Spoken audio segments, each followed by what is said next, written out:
Welcome to CRJ 211. This week we're looking at Chapter 12, which talks about offenses against public order, safety, and national security. Again, this just serves as an overview of the chapter. Make sure that you read your chapter and look at all the key concepts there.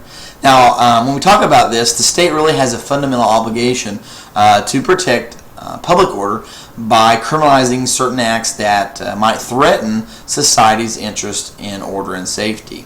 Now, offenses against public order have their roots in English common law and include several misdemeanor offenses. Offenses such as unlawful assembly, riot, and disorderly conduct were really designed to preserve order, while vagrancy was a common law offense that really was designed to punish idleness and really to control persons whose conduct society considered threatening.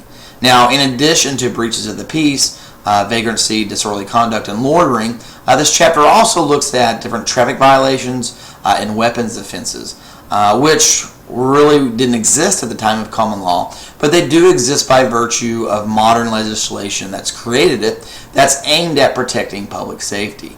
So when you get done with this chapter, you should be able to explain, how did the common law define breaches of peace, and what do we see in that today?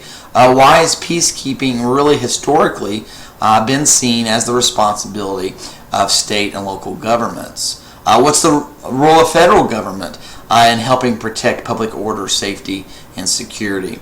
What are some of the basic offenses against public order, and why do some of those offenses, at least, raise constitutional problems?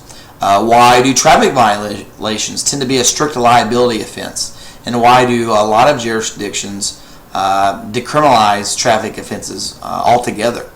We'll also look at the scope of federal, state, and local gun control laws and how many of those laws can be squared with the Second Amendment in the U.S. Constitution.